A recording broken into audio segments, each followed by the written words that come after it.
Assalamualaikum warahmatullahi wabarakatuh. Perkenalkan, nama saya Christian Ferry Saputra dari jurusan Teknik Mesin Universitas Mercubuana.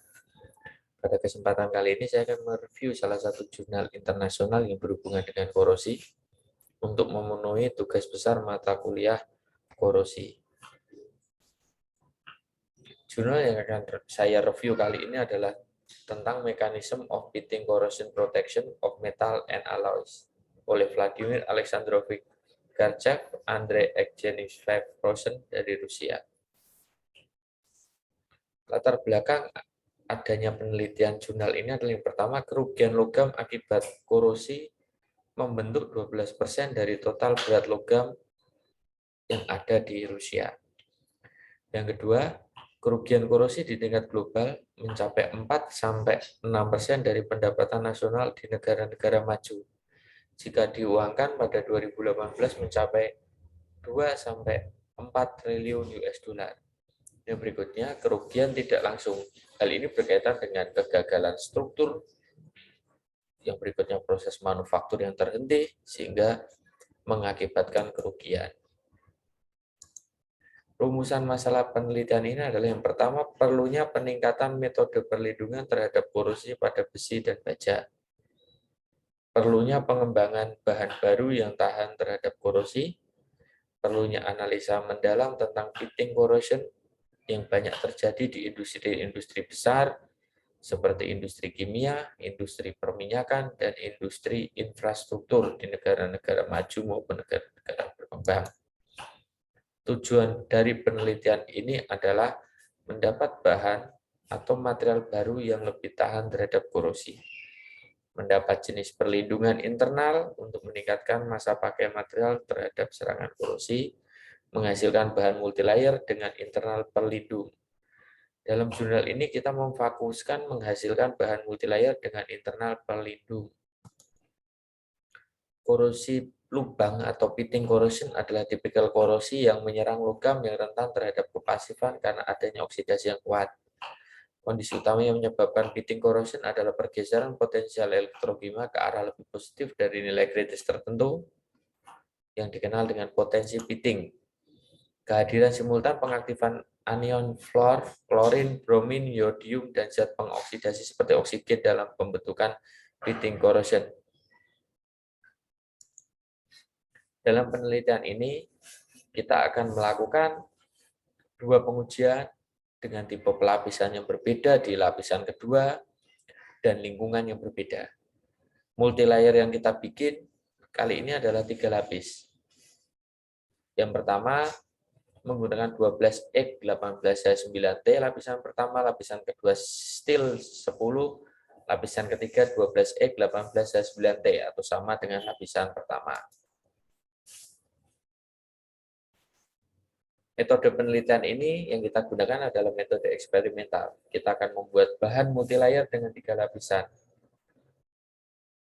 Komposit multilayer disesuaikan untuk satu arah atau kontak dua arah dengan lingkungan korosif dan media dari komposisi yang berbeda. Yang pertama, penelitian akan dilakukan dengan 2 kasus dengan membuat lingkungan yang korosif. Yang pertama, material multilayer bersentuhan dengan media pemrosesan yang mengandung air larutan basah, garam asam, yang anionnya bukan zat pengoksidasi. Yang kedua, ketika material multilayer bersentuhan dengan media pemrosesan yang mengandung air larutan basah, garam asam, yang anionnya mengandung oksidator. Jadi dari sisi lingkungan yang membedakan adalah yang pertama, anionnya bukan zat oksidator, yang kedua, anionnya merupakan oksidator. Yang pertama, komposit multilayer dari tipe pertama. Komposit multilayer pertama, untuk lapisan pertama yang kontak langsung dengan media non-pengoksidasi, bahan yang memiliki ketahanan korosi cukup tinggi, dan kepasifan dalam lingkungan harus dipilih. Bahan lapisan pertama ditandai dengan kurva anoda A dan kurva katoda K. Nanti akan dijelaskan di kurva bawah. Ketika lapisan kontak dengan lingkungan korosif yang tidak mengandung oksidan, tetap potensi E1 diatur dalam lapisan. Sebagai hasil aksi sedang, korosi bintik dalam bentuk lubang muncul di luar lapisan. Bintik lapisan ini semakin dalam dan menembus ke lapisan kedua.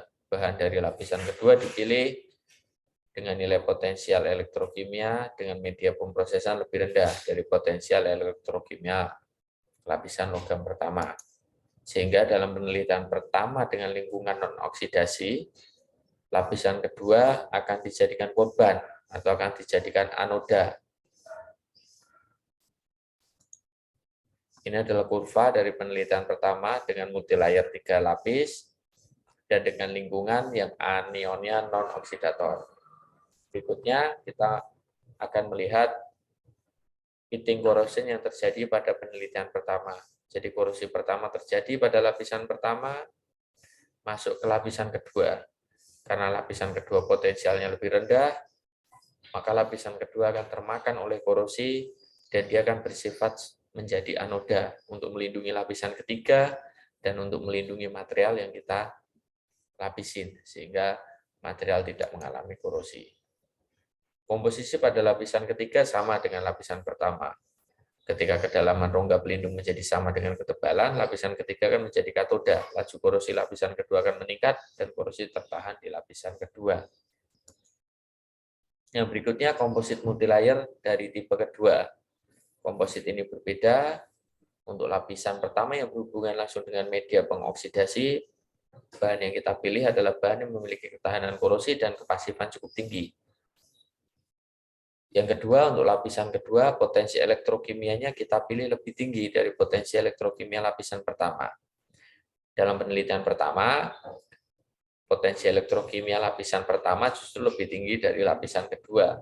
Karena kita di penelitian pertama tadi, lapisan kedua kita jadikan anoda dan korosi harapannya kita kunci di lapisan kedua. Itu yang membedakan. Terus dari suhu lingkungan, dari kondisi lingkungan yang kita pilih, anionnya merupakan oksidator, sehingga lebih korosif.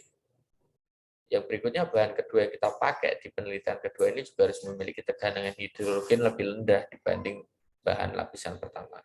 Bahan lapisan pertama dijadikan oleh kurva anoda A1 dan katoda K1. Akan diperlihatkan di gambar 4. Dalam komposit multilayer tipe kedua ini, pitting terbentuk di lapisan terluar dan lapisan pertama. Beda potensial kontak antara lapisan muncul. Lapisan kedua akan mempertahankan keadaan pasif. Potensial logam lapisan pertama bergeser ke lebih banyak nilai positif. Sehingga lapisan pertama akan bersifat sebagai anoda. Dalam hal ini, potensi korosi baja lapisan luar mempertahankan positif yang stabil, sementara lapisan luar akan membentuk film pasif karena larut dalam reaksi kimia. Jadi lapisan pertama akan larut, tapi dia akan membentuk film yang bersifat pasif yang masih melindungi lapisan kedua, sehingga korosi tidak sampai ke lapisan kedua. Ini adalah kondisi dari multilayer tipe kedua dengan lingkungan yang lebih korosif. Jadi korosi hanya terjadi di lapisan pertama, dia sampai di lapisan kedua dan tertahan, karena potensial elektrokimianya lebih tinggi. Sehingga ya, dalam penelitian kedua ini yang dikorbankan sebagai anoda adalah lapisan pertama. Ini adalah kurva keempat yang menggambarkan reaksi polarisasi pada penelitian kedua. Selanjutnya di tabel 1 akan dijelaskan struktur logam dan paduannya dalam urutan peningkatan potensi korosi ekosistem di air laut. Jadi di tabel 1 kita dapat menentukan multilayer seperti apa yang akan kita bikin sehingga secara maksimal dapat menghambat laju korosi sumuran atau pitting corrosion. Data dalam tabel menunjukkan bahwa nilai 10, 15, 20 baja karbon rendah memiliki banyak potensi negatif dibanding dengan tipe 12X7, 12X18, 9, dan baja paduan tinggi 10X17, 1, 13, M2T. Dari penelitian ini kita dapat menyimpulkan bahwa baja karbon rendah dapat digunakan sebagai pelindung dalam kombinasi dengan baja paduan tahan korosi di media yang mengandung air basah, garam asam, dan anion bukan oksidator. Atau ini kesimpulan dari penelitian pertama. Dari penelitian kedua dan berdasarkan tabel, baja paduan tinggi 12X 18M9, 10X 17H13M2T memiliki potensi yang lebih negatif dibanding tembaga, titanium, dan alloy. Hal ini menunjukkan bahwa baja paduan tinggi dapat digunakan sebagai pelindung kombinasi dengan logam paduan yang ditujukan dalam media mengandung alkali, asam garam, anion yang merupakan oksidator atau di lingkungan yang lebih korosif. Ini adalah tabel, jadi dari tabel ini adalah tabel potential value in seawater atau nilai potensial logam terhadap air laut. Dari sini kita dapat membuat perlindungan multilayer berdasarkan nilai potensialnya, sehingga laju korosi sumuran dapat kita hambat. Kesimpulan dari penelitian jurnal ini adalah yang pertama, pembuatan multilayer untuk pencegahan korosi harus memiliki setidaknya 3 lapisan. Hal ini berhubungan dengan karakter korosi pitingan, terutama di lingkungan yang korosif. Dia akan membentuk korosi kecil-kecil yang kadang tidak terlihat secara kasat mata, tapi sudah menembus sampai ke dalam. 3 bahan lapisan harus disusun dengan bahan yang cocok untuk setiap lapisan agar korosi dapat diminimalisir. Bisa menggunakan potential value in seawater. Yang kedua, kita bisa menggunakan direct volta, karena ini berhubungan dengan sifat logam. Itu bisa. Jadi direct voltanya kita bentuk sesuai dengan urutan kiri ke kanan, sehingga itu akan jadi perlindungan logam. Sebagai lapisan dasar, lapisan baja struktural dapat dilas ke bawah multilayer untuk menjadi struktur dengan kekuatan yang tinggi. Jadi multilayer kita bikin dan kita las di material yang akan kita lindungi.